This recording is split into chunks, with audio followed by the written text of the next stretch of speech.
Hi everyone, welcome to a new iProcess webcast. At the beginning of June 2023, a new dropped version of Automotive SPICE was published. The current version provides a preview of the new model ASPICE 4.0 that will be released later this year. I'm really happy with the changes. Some great and logical modifications were made to accommodate its application in a real environment with a focus on value and product quality. Also, some amendments have been added to incorporate new technology and approaches. Here are my top 10 most important changes. 1. Description of the processes is more clear, easier to read, and the mapping between best practices, output information items, and outcomes done at the end as a table summary. 2nd. Consistency and traceability have been merged back into one base practice. It makes sense since they were assessed together anyway. 3. Develop verification criteria. Base practice is no longer required. It was one of those confusing practices that organizations often scramble to implement. Do I create a verification criteria in my requirements database? If I have test cases to verify the requirements, is this enough? Is the acceptance criteria sufficient? And so on. 4th, architectural design processes no longer have a defined interface as a standalone base practice, but interfaces are incorporated into other base practices. Similarly, the evaluation of alternative architecture is completely removed. Why does it matter to an ASPICE assessor the reason I chose to design my product or solution if I have an agreement with my customer? 5th, strategy definition base practices are no longer required for level 1.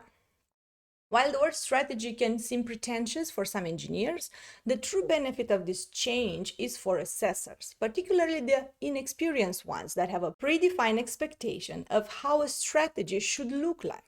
Oftentimes, the results of such assessments are embarrassing. For example, having a system that is partly integrated while the organization delivers completely integrated systems.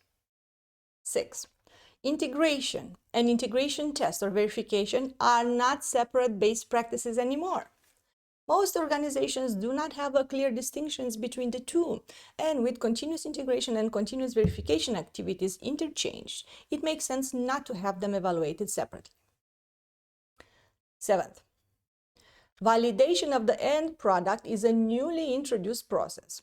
The new version makes a more clear distinction between component verification, system verification, and validation at the vehicle level. 8. The machine learning process group is newly introduced, containing base practices for requirements analysis, architecture, training and validation approach, and model testing. For those who wonder why the creation of a separate process group for machine learning and not integrating it into software engineering processes, my suspicion is that due to the importance of the topic. However, the rating fits back into the software engineering.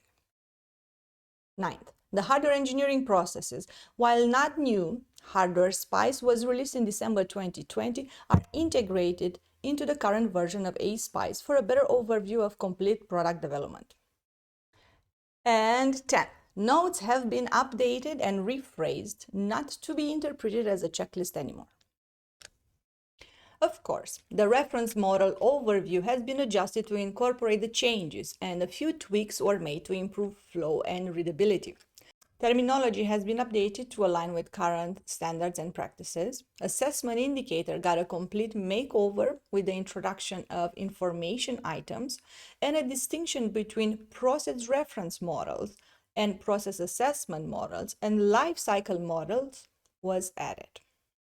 In conclusion, I'm really excited to start implementing ASPICE 4.0.